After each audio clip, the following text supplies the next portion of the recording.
Bonjour, nous sommes le jeudi 28 avril 2016 et comme vous le voyez une fois de plus dans une chambre d'hôtel, j'espère que dans les semaines qui viennent j'aurai l'occasion à nouveau de faire une vidéo de chez moi. En soi évidemment le fait que je sois pas chez moi est une bonne nouvelle, ça veut dire que on veut me faire parler, en particulier de ce nouveau livre, le dernier qui s'en va, Éteins la lumière. Ce soir c'est un peu différent puisque c'est de Kenz qu'on me demande de parler ici dans le Brabant wallon à Nivelles. J'en parlerai bien entendu très volontiers également. Alors vous avez vu, vous avez l'occasion de voir par exemple, d'entendre les podcasts ou de voir les vidéos de gens qui m'interrogent sur ce livre dont je suis ravi de la réception. Alors le ravi, c'est parfois de voir la consternation de certaines personnes en arrière-plan ou alors carrément parmi les personnes qui m'interviewent devant les choses que je dis. Mais ça convainc. Ça convainc. Comme vous le savez, si vous avez lu le livre ou si vous l'avez vu se préparer ici sur le blog, je n'essaie pas de prouver, que il va y avoir extinction. Simplement, comme dans le cas de la crise des subprimes, je regarde autour de moi et je regarde ce qu'on dit, et je regarde les arguments des uns et des autres, et puis voilà, la probabilité est élevée, sauf, bien entendu, si nous nous ressaisissons. Et si nous ressaisissons, il faut encore qu'il soit pas trop tard. Alors ça, s'il n'est pas trop tard, ça j'en sais rien. Ça pourrait être le cas sur certaines choses, mais ça vaut la peine quand même d'essayer. Je suis en train de réfléchir un petit peu. Est-ce qu'il faut faire une suite à ce livre? Et hier soir, là, c'était à la Porte Saint-Denis. À la Porte Saint-Denis, je me suis dit qu'il fallait sans doute une suite, mais je vous tiendrai au courant. Il y a quelque chose, à mon avis, qui doit, pour compléter le tableau. En fait, il y a quelque chose que je dis. La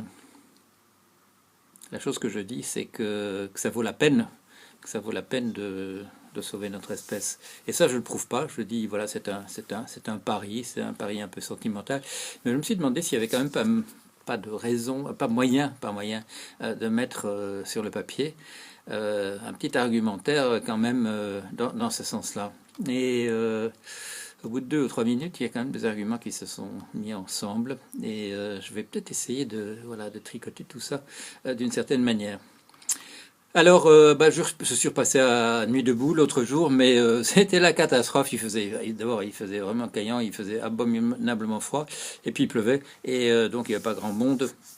Et j'ai remis l'idée d'une nouvelle petite intervention à la fois suivante. Je suis pas, je suis pas pressé. Moi, je fais pas partie des gens qui considèrent que il est urgent qu'il se passe autre chose, qu'on aille au devant, qu'on jette des ponts vis-à-vis de tel et tel autre groupe qui lui en fait n'a pas envie de venir là. S'il n'a pas envie de libérer sa parole, je vois pas trop pourquoi on a envie d'aller lui causer à lui, à ce groupe en particulier. Pour aller discuter avec des gens qui parlent encore la langue de bois, je ne suis pas sûr que ce soit un dialogue très positif ou que ça donnera grand chose. Il y a d'autres gens qui vous disent qu'il faut absolument structurer, j'entends que ce mot-là, structurer, mais quoi, pourquoi, pour faire autre chose, pourquoi libérer sa parole? Qu'est-ce qu'il y a? J'ai fait un calcul avec quelqu'un là qui a peut-être de l'ordre de 1500 personnes qui ont pu s'exprimer encore jusqu'ici. 1500 sur 65 millions d'habitants, hein, c'est pas encore énorme. Je crois qu'il y a encore il y a encore de la réserve, pour causer et pour dire ce qu'on a envie, pour dire ce qu'on a sur la patate. Et avec les beaux jours, ce sera agréable de retourner là et puis de parler sans se poser trop de questions sur la structuration nécessaire ou sur les gens qu'il faudra les convaincre. Bon, je dis pas aller soutenir une action, ça c'est une très excellente idée. S'il y a des intermittents du théâtre qui veulent discuter dans le cadre d'un théâtre, c'est très bien d'aller les aider.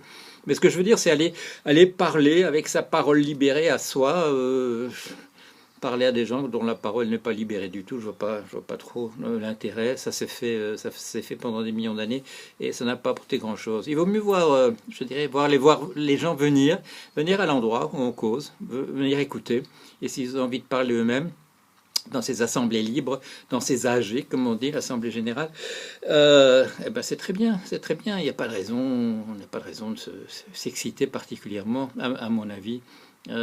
L'idée que ça s'essoufflerait automatiquement, ce que ça s'essouffle, voilà, c'est ça, la peur que ça s'essouffle, comme si quand on libérait sa parole, un jour, le lendemain, ou un autre jour, on se levait en se disant, oh là là, ma parole libérée m'a fatigué énormément, je vais arrêter ça, je vais recommencer à parler de manière convenue, tout ça n'a pas de sens. Non, si on a libéré sa parole, ben, c'est une fois pour toutes et c'est un grand soulagement. Il n'y a pas de raison que ça s'essouffle, que l'essoufflement n'est pas de ce côté-là. Enfin bon, vous voyez, moi je ne suis pas particulièrement excité à l'idée que tout ça va s'effondrer comme un château de cartes. Il n'y a pas de raison, à mon avis, de se précipiter à aller vouloir faire autre chose, à structurer d'une manière ou d'une autre. Voilà, bah, j'arrête là-dessus. Comme vous voyez, bon, toujours à condition un peu acrobatique. À la semaine prochaine, probablement de chez moi. Au revoir.